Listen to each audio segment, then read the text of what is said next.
Anyway, Yeah.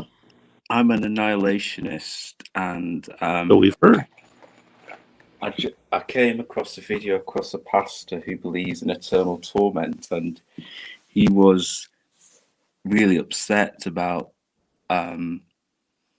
because a lot of people had died in an earthquake, and he got really emotional, especially when talking about his unsaved family members. So I know I don't agree with you guys about universalism being true, but I do agree with you guys about eternal torment not being true. And I just thought I might show you the damage that this doctrine does to people. Yeah, it's terrible. So I'll just play a little clip. I've had a cough that I've had a hard time getting rid of, and usually it happens when I'm speaking. So God's more than able to overcome that. Just pray that He does. Can you hear it? Nothing's worse than having your speaker cough all during the time he's speaking. But anyways, on Monday, February the 6th, an earthquake with a magnitude of 7.8 struck Turkey. It happened at 4:15 a.m. local time when everyone was still in their beds. 11 minutes later, an aftershock occurred that had a magnitude of 6.7. 9 hours later, after the initial earthquake, another unusually strong aftershock occurred, and it had a magnitude of 7.5. Since then, there have been more than 16,000 aftershocks. As a result, thousands of buildings have collapsed, and the death toll is now over 45,000 and is expected to climb to 50,000. I mean, all during this time, they're still finding bodies in Turkey and Syria. And people, that's just horrible.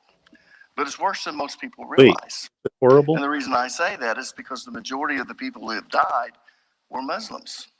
And Muslims don't believe that Jesus was the Son of God who died on the cross for our sin, and when all of our sin was paid for, God raised him from the dead. They do believe that he was a prophet, but they don't believe in his death, burial, and resurrection, which means, according to the Bible, they weren't saved.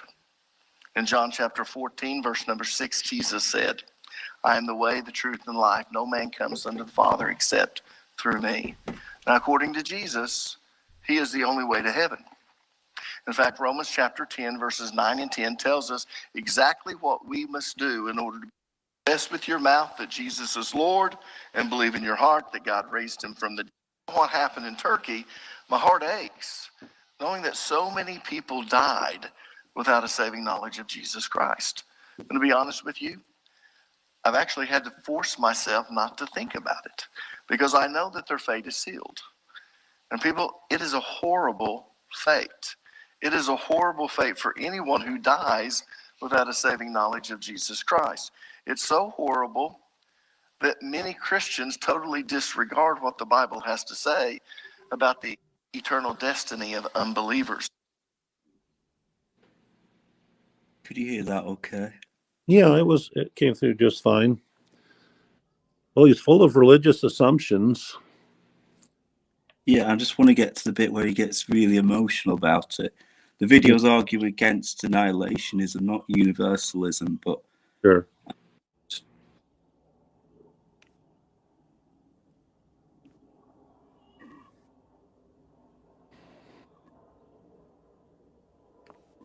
Annihilationism. Now, let me explain why this matters. How many of you found this sermon interesting? But what good is it if you can't apply it?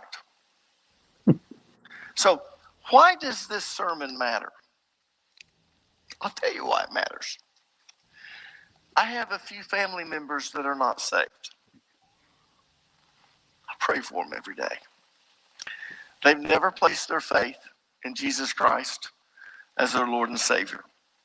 Now, the thought of them going to hell when they die and then being resurrected to stand before God at the great white throne judgment is horrifying to me. But thinking about what's going to happen to them after the great white throne judgment is even more horrifying.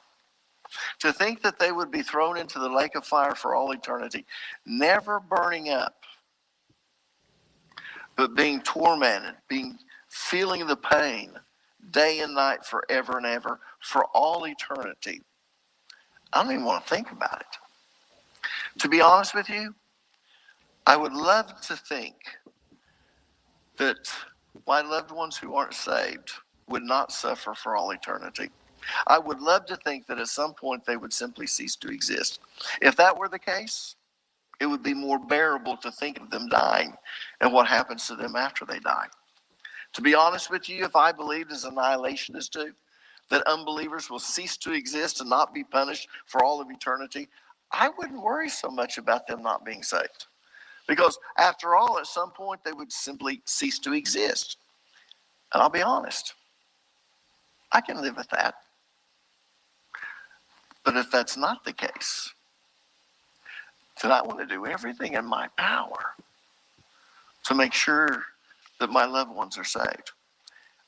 I'm telling you, I tell both my kids this and my son-in-laws. My grandkids will be saved.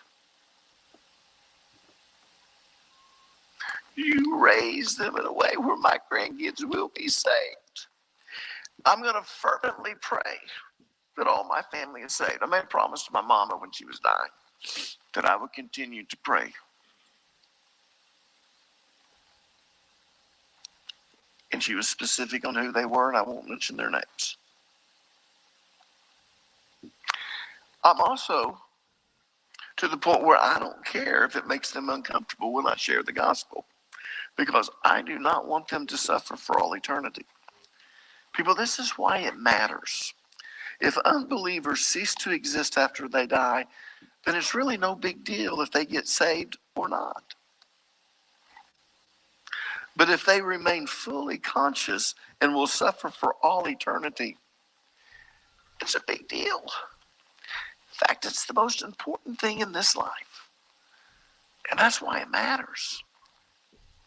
You know, most of us don't want to think about grandma when she dies. But maybe she's never gone to church.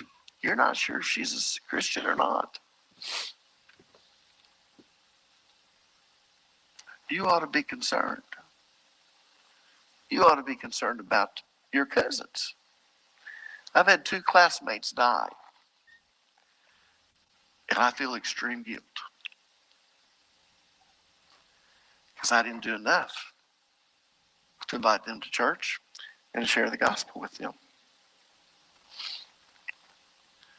Because I know that we are not annihilated when we die if we're an unbeliever. I know that we all live for eternity, either in the eternal presence of God or in the eternal lake of fire, to be tormented day and night forever and ever. Now, when someone asks you what... Oh, hi, Ace. Hey. I was just playing a clip from a guy called Pastor Alan Nolan. Oh, yeah? Have you heard of him? No, I haven't. He's got a YouTube channel with hundreds of thousands of videos, and he believes in eternal conscious torment. And there's a video where he's arguing against annihilationism, and he gets really emotional when he talks about, you know, his unsaved family members and the possibility of them spending eternity in the lake of fire. And I just wanted to show like the damage that this doctrine does to people. And you know, that was, to be honest, that was me before I became an annihilationist. So I know we disagree about everyone being saved, but we can at least agree about eternal torment not being true. And I think, you know, that must be... Can we have just a little tiny discussion on not everyone being saved, not the eternal torment, but could I ask you, Monty, who is the Savior? Jesus is the Savior. All right.